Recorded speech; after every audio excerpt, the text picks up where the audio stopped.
Hello everybody, welcome to my channel. तो इस video में हम करने वाले हैं हमारी क्लास 11th की साइकोलॉजी का chapter number 1 what is psychology. तो ये पार्ट 1 वीडियो है। हम ये फर्स्ट पार्ट है इस चैप्टर का और हम अपना चैप्टर स्टार्ट करेंगे। मैं आपको बता दूं ये चैप्टर इतना इंटरेस्टिंग नहीं है क्योंकि इसमें ज़्यादातर थ्योरेटिकल पार्ट है। इतना इंटरेस्टिंग नहीं होने वाला है, but I will try my best कि मैं आपको इसे अच्छे से समझा पाऊँ और इसे हम बहुत इंटरेस्टिंग वे में लेके जाएँ ताकि आपको अच्छे से समझ आए एक एक टॉपिक। अब हम शुरू करते हैं साइकोलॉजी। What is psychology? अब देखो, अगर आपकी क्लास है, आपकी क्लास में अगर आप बच्चों से पूछोगे कि वाई यू ऑप्टेड साइकोलॉजी, आपने साइकोलॉजी क्यों लिया, तो सबके डिफरेंट ओपिनियंस होते हैं। कोई कहेगा मैंने साइकोलॉजी लिया क्योंकि मैं जानना चाहता हूँ कि हाउ वी लिव, और फिर कोई बोलेगा कि मैंने साइकोलॉजी इसलिए लिया क्योंकि मैं जानना चाहता हूँ कि और क्या सोचते हैं। कई बोलेंगे मैंने साइकोलॉजी इसलिए लिया क्योंकि मैं जानना चाहता हूँ कि मैं क्या हूँ, मैं अपने बारे में जानना चाहता हूँ, about the world I want to know. सबके डिफरेंट ओपिनियंस आएंगे। सिमिलरली मेरे साथ भी हुआ था। अब मैं अगर क्लास में जब मैं फर्स्ट डे गई थी तो मैम ने हमसे सिमिलर क्वेश्चन पूछा था। जब मेरी 11th का फर्स्ट डे था तो मैम ने मुझसे यही क्वेश्चन पूछा था कि why you opted for psychology. तो कईयों ने बहुत स्टूपिड रिप्लाइज भी दिए, like we wanted to know कि व्हाट आर यू थिंकिंग। तो भाई साइकोलॉजी है, ये कोई हम ज्योतिषी नहीं है कि हम बता देंगे कि आप क्या सोच रहे हो। तो साइकोलॉजी, मतलब लोगों को बहुत सारे मिथ होते हैं साइकोलॉजी के बारे में कि जो साइकोलॉजीज होते हैं they can read your mind. भाई हम माइंड रीड नहीं कर सकते हैं साइकोलॉजी में। We can understand the mental processes जो माइंड में चल रहे हैं, but we can't read the mind. तो वो जो मिथ्स हैं उन सभी को भूल भाल के अब हम चलो शुरू करते हैं अपना चैप्टर कि रियल में साइकोलॉजी क्या है। तो वो जो भी आपके परसेप्शंस है अबाउट द साइकोलॉजी वो इस चैप्टर के बाद टोटली चेंज हो जाएंगे। जो आप सोचते हो कि साइकोलॉजी में हम एक बार में देखते ही फेस रीडिंग कर सकते हैं एंड ऑल, तो वो आपके जो भी मिथ्स हैं, वो जो आपके रॉन्ग परसेप्शंस हैं, वो सभी चेंज होने वाले हैं इस चैप्टर के बाद। तो इसलिए चैप्टर इंटरेस्टिंग नहीं है बट काफ़ी इंपॉर्टेंट है आपकी साइकोलॉजी के लिए, क्योंकि आपको इससे पता चलेगा कि एक्चुअल में साइकोलॉजी क्या है, कैसे इवॉल्व हुई है। तो ये चैप्टर आपको पूरी नॉलेज देगा अबाउट दी साइकोलॉजी। तो साइकोलॉजी में बहुत टाइम पहले, लॉन्ग टाइम बैक, साइकोलॉजी को क्या माना जाता था, मतलब साइकोलॉजी को कैसे डिफाइन किया जाता था। तो बेसिकली साइकोलॉजी दो वर्ड से बना है, साइकी और लोगस। साइकी का मतलब सोल, लोगस का मतलब स्टडी ऑफ द सब्जेक्ट और you can say the science. तो दोनों वर्ड मिला के क्या बना? Psychology is the study of the soul और you can say the mind. और ये दोनों ग्रीक वर्ड हैं, साइकी और लोगस। तो भाई पहले साइकोलॉजी को ऐसे डिफाइन करते थे कि साइकोलॉजी दो ग्रीक वर्ड से बना है, psyche means soul, लोगस means study और द साइंस। तो साइकोलॉजी बन गया स्टडी ऑफ द सोल या फिर स्टडी ऑफ द माइंड। तो ऐसे हम इसे डिफाइन करते थे पहले, लॉन्ग टाइम बैक। बट अब धीरे धीरे क्या हुआ, लोग साइंटिफिक होने लग गए। लोगों को क्या चाहिए? साइंटिफिक। लोग आज किस तरफ जा रहे हैं? हम साइंटिफिक टेक्नोलॉजीज़ की तरफ जा रहे हैं, साइंटिफिक हो रहे हैं। तो सिमिलरली विद टाइम साइकोलॉजी भी इवॉल्व हुआ और साइकोलॉजी एक साइंटिफिक डिसिप्लिन के टर्म से फिर हमने साइकोलॉजी को डिफ़ाइन किया। और हमने साइंटिफिक उस वे से कैसे डिफ़ाइन किया? ह्यूमन एक्सपीरियंसेस और बिहेवियर की टर्म में। मतलब कि psychology is the study of human experiences and behaviour. तो ह्यूमन एक्सपीरियंसेस और बिहेवियर को ऐड किया गया विद टाइम और उसे एक साइंटिफिक डिसिप्लिन की तरफ एक मोड़ दे दिया गया साइकोलॉजी का। और जो ये ह्यूमन एक्सपीरियंसेस और बिहेवियर हैं ये हम डिफरेंट लेवल पे देख सकते हैं। फॉर एग्जांपल, अगर आपको किसी एक इंडिविजुअल का बिहेवियर स्टडी करना है, मतलब किसी का बिहेवियर स्टडी करना है, तो वो आप इंडिविजुअल कर सकते हो। फॉर एग्जांपल, किसी एक बंदे का आप एक बार में बिहेवियर देख सकते हो। It can B dyadic. Dyadic मतलब कि दो पर्सन का, यू कैन दो पर्सन का एक साथ आप बिहेवियर और उनका एक्सपीरियंस एनालाइज कर सकते हो, स्टडी कर सकते हो।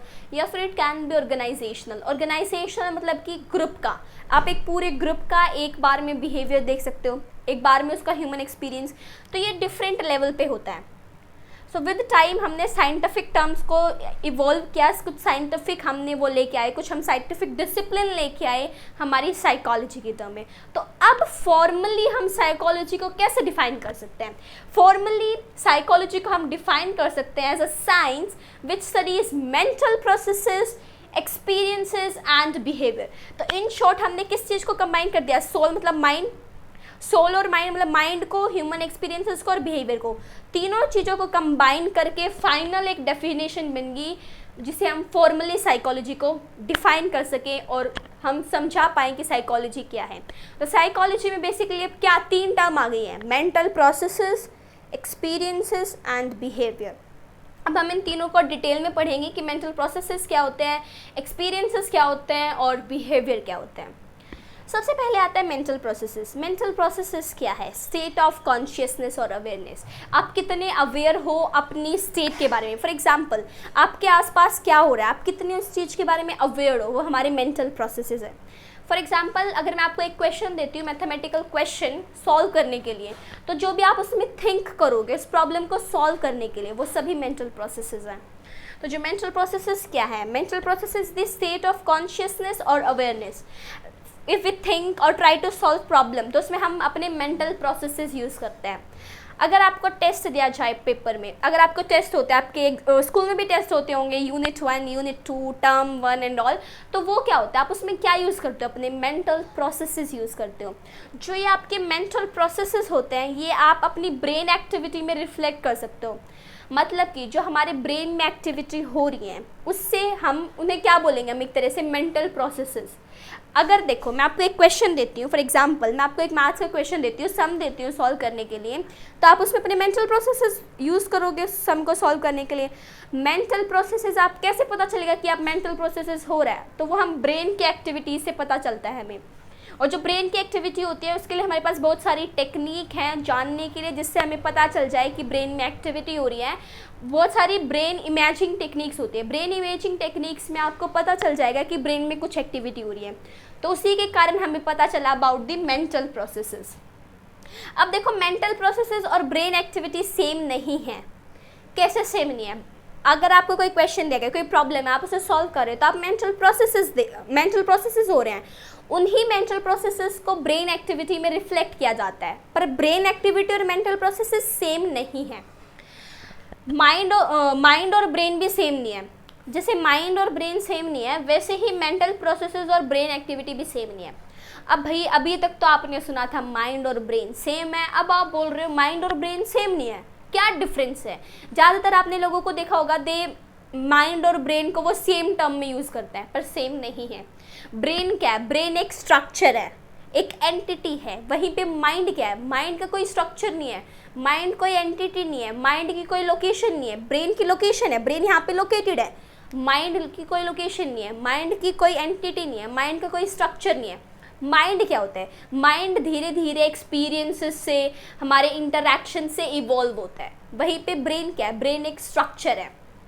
सो ये बेसिक डिफरेंस है माइंड और ब्रेन में। ब्रेन एक स्ट्रक्चर है, एक एंटिटी है। वहीं पे माइंड क्या होता है? माइंड इंटरैक्शन और एक्सपीरियंस से इवॉल्व होता है। So this was about the mental processes. तो साइकोलॉजी में हम क्या पढ़ते हैं? साइकोलॉजी क्या स्टडी करता है? Mental process. Mental process clear हो गया आपको? अब आते हैं सेकेंड टर्म पे, एक्सपीरियंसेस पे। अब हम एक्सपीरियंस पढ़ेंगे। एक्सपीरियंसेस क्या होता है? आप डेली लाइफ में सुनते होंगे एक दूसरे से, I am experiencing very cold, I am feeling very hot. तो ये क्या है? Experience, how we feel. Experience क्या होता है? जैसे हम फील करते हैं। तो जो एक्सपीरियंसेस होते हैं वो सब्जेक्टिव होता है। सब्जेक्टिव का मतलब क्या होता है? पर्सन टू पर्सन वेरी करता है और हम इसे पता नहीं कर सकते। जो आप फील कर रहे हो, फॉर एग्जाम्पल हम कहीं जा रहे हैं, बस में जा रहे हैं, बहुत हॉट वेदर है, तो आपको गर्मी लग रही है। मैं कैसे बता पाऊंगी आपको गर्मी लग रही है? एक्सपीरियंस सब्जेक्टिव है, सबके अलग अलग है। मान रहे हो नहीं मान रहे हो? एक्सपीरियंस क्या होता है? सब्जेक्टिव होता है। सब्जेक्टिव का मतलब क्या है? I can not understand what you are feeling. तो जो एक्सपीरियंस होता है, we can not directly observe और नो समवन एल्स एक्सपीरियंस। हम डायरेक्टली देख के पता नहीं कर सकते कि हाँ वो क्या फील कर रहा है, क्या एक्सपीरियंस कर रहा है वो। ओके, जो साइकोलॉजिस्ट हैं उनके इंटरेस्ट के 2 एक्सपीरियंस हैं। One is Yogi meditates, second is drug. अब आपने सुना होगा, जो भी ये योगी होते हैं ध्यान लगाते हैं और ये किसी एक नेक्स्ट लेवल में पहुंच जाते हैं, एक अलग ही स्टेट में पहुंच जाते हैं, अलग ही कुछ एक्सपीरियंस करते हैं। तो ये साइकोलॉजिस्ट के इंटरेस्ट का है। इवन ड्रग, आपने देखा होगा जो ड्रग एडिक्ट्स होते हैं वो किसी और वो जो क्या फील करते हैं, इट्स वेरी पेनफुल, वो रुक नहीं पाते अगर उन्हें ड्रग्स ना मिले, तो वो जैसे एक्सपीरियंस करते हैं, तो वो साइकोलॉजिस्ट के इंटरेस्ट का सब्जेक्ट है। ओके, जो एक्सपीरियंसेस होते हैं ये इंटरनल और एक्सटर्नल फैक्टर पे डिपेंडेंट होते हैं। कैसे डिपेंडेंट होते हैं? For example you are travelling in a bus, अगर आप बस में ट्रैवल कर रहे हो, हॉट डे है, आपको गर्मी लगेगी, वहीं पे हॉट डे पे बस में ही आप ट्रैवल कर रहे हो, but you are going for a picnic with your friends, तो यू विल एंजॉय देयर, आप गर्मी पे ज़्यादा फोकस नहीं करोगे, यू विल एंजॉय। तो जो हमारे एक्सपीरियंसेस हैं वो किस पे डिपेंडेंट है, हमारे इंटरनल और एक्सटर्नल फैक्टर्स पे डिपेंडेंट है। सो अब आपको सेकंड पॉइंट भी क्लियर हो गया है डेफिनेशन का कि साइकोलॉजी में हम स्टडी करते हैं मेंटल प्रोसेसेस, मेंटल प्रोसेस आपको पता चल गया, फिर आपको एक्सपीरियंस भी पता चल गया। अब आते हैं थर्ड टर्म पे, वो है बिहेवियर। बिहेवियर क्या होता है? बिहेवियर होता है हम कैसे रिएक्ट करते हैं किसी पर्टिकुलर सिचुएशन को, हमारा क्या रिस्पॉन्स है, या फिर हम किस एक्टिविटी में एंगेज हो रहे हैं तो हम क्या कर रहे हैं। तो बिहेवियर इन शॉर्ट क्या बोलेंगे, रिस्पॉन्सेज और रिएक्शंस को बिहेवियर बोलते हैं। For example if I throw this pen at you, तो आपका बिहेवियर क्या होगा, यूल क्लोज योर आइज, वो बिहेवियर है, वो क्या है, वो रिस्पॉन्स है, वो रिएक्शन है, तो वो होता है बिहेवियर।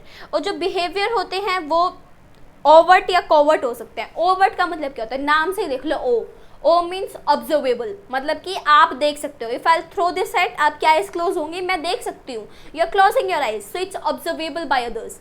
कोवर्ट बिहेवियर क्या होता है, जो और नहीं देख सकते, it's within you. For example अगर आपका एग्जाम चल रहा है और आप बहुत टेंस्ड हो, your heart beats is increasing, your heart is pounding, तो वो आपकी हार्ट की पाउंडिंग है, वो सिर्फ आप फील कर सकते हो, मैं नहीं देख के बता सकती कि आपकी हार्ट बीट फास्ट हो चुकी है। तो वो क्या है, ओवर्ट और कोवर्ट बिहेवियर, मतलब दो टाइप के बिहेवियर होते हैं। देन वी हैव शॉर्ट और एंड्यूरिंग। जो बिहेवियर होता है वो पर्टिकुलर शॉर्ट टाइम पीरियड के लिए हो सकता है, जैसे मैंने आपको पेन फेंका और आपकी आइज क्लोज हुई, then you open your eyes, और it can be enduring, it can be for the long duration. Then we have simple और कॉम्प्लेक्स। बिहेवियर सिंपल भी हो सकता है, कॉम्प्लेक्स भी हो सकता है। For example I throw the pen, simple eyes close किया आपने, सिंपल बिहेवियर है। कॉम्प्लेक्स कैसे, if you are performing on a stage, complex behaviour है। सो बिहेवियर को हम overt, covert, short, enduring, simple और कॉम्प्लेक्स में डिवाइड कर सकते हैं। सो आई होप आपका भी डेफिनेशन बिल्कुल अच्छे से समझ आई होगी कि साइकोलॉजी में हम क्या पढ़ते हैं about the mental processes. Mental process मतलब कि कैसे हम थिंक करते हैं, कैसे हम सॉल्व करते हैं problems, about how we are aware, ना हम कितने अवेयर्ड हैं और हम कितने कॉन्शियस हैं। देन वी हैव एक्सपीरियंसेस, हम क्या फील करते हैं, एक्सपीरियंसेस सब्जेक्टिव होता है। देन बिहेवियर, हम कैसे रिएक्ट करते हैं डिफरेंट कंटेक्स्ट में, डिफरेंट सिचुएशंस में। डिफरेंट सिचुएशंस में हमारा एक्सपीरियंस कैसा होता है, हमारा बिहेवियर क्या होता है, हमारे मेंटल प्रोसेस क्या होते हैं, उसकी स्टडी को हम बोलते हैं साइकोलॉजी। तो आई होप आपको ये समझ आया होगा, और ये डेफिनेशंस आपको लर्न करनी है एग्जाम पॉइंट ऑफ व्यू के उससे। तो अब हम शुरू करते हैं अपना नेक्स्ट टॉपिक, जो है psychology as a discipline.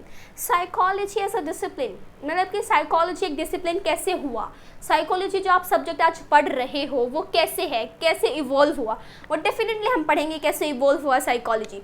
But basically इसमें हम पढ़ने वाले हैं कि psychology as a discipline, psychology एक डिसिप्लिन कैसे है। जैसे मैंने आपको बताया, साइकोलॉजी में हम मेंटल प्रोसेसेस को स्टडी करते हैं, एक्सपीरियंसेस को स्टडी करते हैं, बिहेवियर को स्टडी करते हैं। आपको अच्छे से समझ आ गया होगा अब एक्सपीरियंसेस क्या होते हैं, मेंटल प्रोसेसेस क्या होती हैं, बिहेवियर क्या होता है। साइकोलॉजी क्या सीख करता है, साइकोलॉजी में हम देखते हैं कि हमारा माइंड कैसे वर्क करता है, हमारी मेंटल प्रोसेसेस कैसे होते हैं, डिफरेंट सिचुएशन में डिफरेंट मेंटल प्रोसेसेस, और different mental processes different behaviour में कैसे रिजल्ट करते हैं, तो वो हम साइकोलॉजी में पढ़ते हैं। अब देखो, जो भी हमारी इंटरप्रिटेशन है, इंटरप्रिटेशन क्या होता है कि किसी भी पर्टिकुलर बिहेवियर के बारे में हम क्या इंटरप्रिटेट कर रहे हैं, हम क्या सोच रहे हैं, वो किस पे डिपेंड करेगी, हमारे पॉइंट ऑफ व्यू से। आपको ऐसे समझ नहीं आएगा, मैं एग्जाम्पल देती हूँ, don't worry. For example, teacher ने एक चाइल्ड को स्कोल्ड किया and the child started crying and started hating the teacher. Teacher ने बच्चे पे गुस्सा किया। अब जो बच्चा है, अब वो मन में हेट्रेड की भावना अपने अंदर पैदा करता है और स्टार्टेड हेटिंग द टीचर, और टीचर से वो नफरत करने लग जाता है। वहीं पे एक बच्चा है, टीचर उसे डांटती है और वो जो बच्चा है वो इम्प्रूव हो जाता है। वो सोचता है कि ये अगर टीचर मुझे डांट रही है तो she is doing for my good, वो मेरे अच्छाई के लिए डांट रही है। अब दोनों बच्चों के जो पॉइंट ऑफ व्यू है वो डिफरेंट है, सिचुएशन दोनों की सेम है, टीचर ने दोनों को डांटा है, बट जो दोनों का पॉइंट ऑफ व्यू है, जो दोनों का एक्सपीरियंस है, जो दोनों का बिहेवियर है, डिफरेंट है। तो अब इन जो दो डिफरेंट चीज़ें आ रही हैं, तो इन सभी चीज़ों को साइकोलॉजी मिनिमाइज करती है। Such biases in the explanation of behaviour and experience. Biases मतलब क्या होता है, जो ये बदलाव है, जो आपने देखा होगा, जो ये फ़र्क है, जो ये डिफरेंस है बिटवीन द टू चाइल्ड, तो उन बायसेस को जो है साइकोलॉजी मिनिमाइज करने की कोशिश करती है। मतलब कि साइकोलॉजी चाहती है कि हम एक ऐसा इस्टेब्लिश करें साइकोलॉजी को जो कि साइंटिफिक और ऑब्जेक्टिव हो। मतलब कि ऑब्जेक्टिव मतलब क्या होता है, जो आप भी देख सको, आप भी ऑब्जर्व कर सको, और सब्जेक्टिव क्या होता है, पर्सन टू पर्सन वेरी करता है, ऑब्जेक्टिव सबके लिए सेम रहेगा। ओके, अब हम देखते हैं इंडियन टर्म में एक वर्ड है सेल्फ रिफ्लेक्शन। जो इंडियन ट्रेडिशन है उसमें सेल्फ रिफ्लेक्शन बहुत इंपॉर्टेंट है। सेल्फ रिफ्लेक्शन का मतलब होता है कि हम अपने आप को कैसे रिफ्लेक्ट करते हैं, हम अपने बारे में क्या सोचते हैं। तो इंडियन ट्रेडिशन में बोलते हैं कि सेल्फ रिफ्लेक्शन साइकोलॉजी की टर्म में बहुत इंपॉर्टेंस रखता है। जो साइकोलॉजी है उसमें हमें सेल्फ रिफ्लेक्शन के बारे में पढ़ना चाहिए। सेल्फ रिफ्लेक्शन क्या है, सब्जेक्टिव है नेचर में, पर्सन टू पर्सन सबका अलग अलग सेल्फ रिफ्लेक्शन होगा। एग्री करते हो नहीं करते हो? तो जो कुछ वेस्टर्न कंट्रीज़ हैं वो भी अब इस सेल्फ रिफ्लेक्शन और कॉन्शियस एक्सपीरियंस पे स्टडी कर रही है और वो भी इंटरेस्ट ले रही है इसमें। ओके, अब next let's come to the next topic. Psychology is a very old knowledge discipline. Psychology बहुत पहले से चल रहा है, पर लेकिन जो साइकोलॉजी एज अ साइंस है वो एक यंग है। मतलब कि जो फर्स्ट लैब है साइकोलॉजी की एज अ साइंटिफिक, जो साइकोलॉजी एमर्ज हुई है वो काफ़ी पुरानी नहीं है, इट इज़ यंग। वहीं पे जो psychology as a subject as a knowledge है वो काफ़ी टाइम से चला आ रहा है, बट लेकिन साइकोलॉजी साइंटिफिक टर्म में इट्स क्वाइट यंग। तो फर्स्ट जो लैब है साइकोलॉजी की वो इस्टेब्लिश हुई थी 1879 में। कहाँ पे हुई थी? लिप्जिग में हुई थी। और किसने की थी? विलियम वुंट ने की थी। जो ये नाम है विलियम वुंट, ये आपकी बुक में नहीं दे रखा, but I am telling for the extra knowledge. तो जो साइकोलॉजी की फर्स्ट लैब थी वो 1879 में इस्टेब्लिश हुई थी लिप्जिग में, विलियम वुंट ने। तब आप इसका स्क्रीनशॉट ले सकते हो, 2 मिनट का ब्रेक ले सकते हो। तब तक I rub it and write it the next topic. हम अपना नेक्स्ट टॉपिक इस पे लिखेंगे जिसमें आप psychology as a natural science, psychology as a social science पढ़ोगे। मैं दोबारा बोल रही हूँ, चैप्टर में ज़्यादातर थ्योरेटिकल मैटर है, इतना इंटरेस्टिंग नहीं है, but I will try my best, I will give my best कि आपको अच्छे से समझ में आए।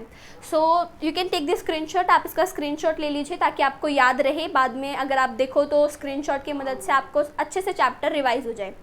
सो I will give you the 2 minutes, आप स्क्रीनशॉट ले लीजिए।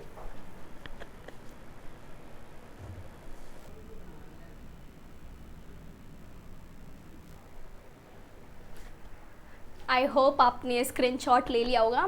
तो अब I have written the next topic. मैंने नेक्स्ट टॉपिक बोर्ड पे लिख दिया है। मैंने लास्ट पॉइंट आपको बताया था, the first psychology lab was set up in Leipzig in William Wundt, by William Wundt. तो किसने इस्टेब्लिश की थी लिप्जिग में? It was established by William Wundt. Okay, now the question arises कि जो साइकोलॉजी है वो सोशल साइंस है या नेचुरल साइंस है? What is psychology? Is it a social science और is it a natural science? तो देखो, अगर आप देखोगे साइकोलॉजी आपको एज अ ह्यूमैनिटी स्ट्रीम में दिया गया है, सोशल साइंस, पर लेकिन फॉरेन कंट्रीज़ में एंड इवन इन इंडिया हमें अंडर ग्रेजुएट और पोस्ट ग्रेजुएट में बीएससी और एमएससी में हमें साइकोलॉजी सब्जेक्ट ऑफर किया जाता है। मतलब कि psychology also comes under the science. Science stream से भी आप साइकोलॉजी ऑप्ट कर सकते हो। तो जो हमारे अंडर ग्रेजुएट और पोस्ट ग्रेजुएट कोर्सेज होते हैं उनमें भी साइकोलॉजी ऑफर किया जाता है एज बीएससी एंड एमएससी। तो जो साइकोलॉजी है वो इज़ इट नेचुरल साइंस और द सोशल साइंस? तो ये एक पूरी डिबेट है, एक पूरा क्वेश्चन अराइज होता है। उसी से हमारा टॉपिक भी है next, psychology as a natural science and psychology as a social science. इस टॉपिक पे पढ़ने से पहले एक पॉइंट बताती हूँ मैं आपको। हमारी 2 न्यू एमर्जिंग फील्ड्स है, न्यूरो साइंस और कंप्यूटर साइंस। अभी कुछ ही ईयर्स में आपको इन्हीं टर्म्स के बारे में, इन्हीं स्ट्रीम के बारे में सुनने को मिला होगा। न्यूरो साइंस और कंप्यूटर साइंस, ये 2 डिसिप्लिन हैं जो अभी एमर्ज हुए हैं रिसेंट टाइम में। तो ये कॉन्टिन्यूसली बोरो करते हैं फ्रॉम साइकोलॉजी। कैसे बोरो करते हैं? सी, न्यूरो साइंस में हमारे अपने MRI, EEG, ये कुछ टेक्निक्स हैं, या ये MRI ये सब आपने सुना होगा, मैग्नेटिक रेजोनेंस इमेजिनरी, ये जो क्या होते हैं MRI और EEG मेडिकल फील्ड में, न्यूरो साइंस के फील्ड में न्यू इनोवेशंस हैं। तो ये किससे लिए गए हैं? साइकोलॉजी से। MRI में क्या करते हैं? माइंड में होता है MRI। MRI is related to mental processing. Mental processing हमने किस में पढ़ा? साइकोलॉजी में। तो मतलब जो न्यूरो साइंस है वो किससे बोरो कर रही है ideas? From the psychology. As we have seen MRI, EEG, they are related to the mind, mental processes, and that we have studied in psychology. Similarly computer science में जो हमारे आर्टिफिशियल इंटेलिजेंस है, जो आपने देखा होगा हमने कंप्यूटर डेवलप किए। कंप्यूटर हम कैसे डेवलप कर सकते हैं? जब हम ह्यूमन को अच्छे से पढ़ेंगे कि ह्यूमन की नीड क्या है, अगर हम ह्यूमन का कॉग्निशन पार्ट पढ़ेंगे, और जो ह्यूमन का कॉग्निशन पार्ट क्या कहाँ से आता है, वो psychology, we have studied in psychology. तो जो ये दो नई एमर्ज हुए हैं जो डिसिप्लिन, ये कॉन्टिन्यूसली बोरो करते हैं फ्रॉम साइकोलॉजी। मतलब साइकोलॉजी के आइडियाज़ ये लेते हैं and they are innovating and they are excelling in their fields. Okay, अब जो साइकोलॉजी है वो दो पैरेलल स्ट्रीम में माना जाता है, as I have said, social science and the natural science. पहली स्ट्रीम है वो लुक करती है फिजिकल और बायोलॉजिकल पे, मतलब कि जो हमारे बायोलॉजिकल प्रोसेसेस हैं, लाइक जो हमारा नर्वस सिस्टम है, जो हमारे बायोलॉजिकल हैं, जो हमारे जीन्स हैं, वो सभी हमारी फर्स्ट स्ट्रीम कहती है कि ये सभी रिस्पॉन्सिबल हैं, ये सभी इनकी मदद से हम स्टडी कर सकते हैं ह्यूमन का बिहेवियर, एक्सपीरियंसेस और मेंटल प्रोसेसेस। तो वो क्या, कौन सी स्ट्रीम बोलते हैं? ये नेचुरल साइंस। वहीं पे जो हमारी सेकेंड स्ट्रीम है सोशल साइंस, वो बोलती है कि अगर आप ह्यूमन बिहेवियर को पढ़ना चाहते हो, या फिर आप ह्यूमन एक्सपीरियंसेस को पढ़ना चाहते हो, या फिर आप मेंटल प्रोसेसेस पढ़ना चाहते हो, तो उसके लिए हमें सोशल और कल्चरल साइंस पढ़ना पड़ेगा। जो भी हमारी सोसाइटी है, हम जिस सोसाइटी में रह रहे हैं, जो हमारा कल्चर है, हमें उसे जानना पड़ेगा अगर आप ह्यूमन बीइंग के जानना चाहते हैं about their behaviour, experience and what. तीसरा चीज़ मेंशन करो about the definition, human behaviour, experience and third comment down. तो ये क्या होता है? ये कौन सी स्ट्रीम बोलती है? Social science. तो सोशल साइंस क्या बेसिकली क्या कह रही है कि हमारी सोसाइटी की टर्म में हम ह्यूमन बिहेवियर को स्टडी करते हैं। नेचुरल साइंस क्या बोल रही है? फिजिकली और बायोलॉजिकल टर्म्स में हम ह्यूमन बिहेवियर को स्टडी करते हैं। Let's move to the next topic, psychology as a natural science. अब इन्हीं को हम डिटेल में पढ़ेंगे। Psychology as a natural science क्या बोलती है? अब भाई साइंस है, तो साइंस क्या होती है? ऑब्जेक्टिव होती है। ऑब्जेक्टिव का मतलब क्या होता है? हर कोई वेरीफाई कर सके, मेरे लिए भी सेम हो, आपके लिए भी, सबके लिए सेम हो।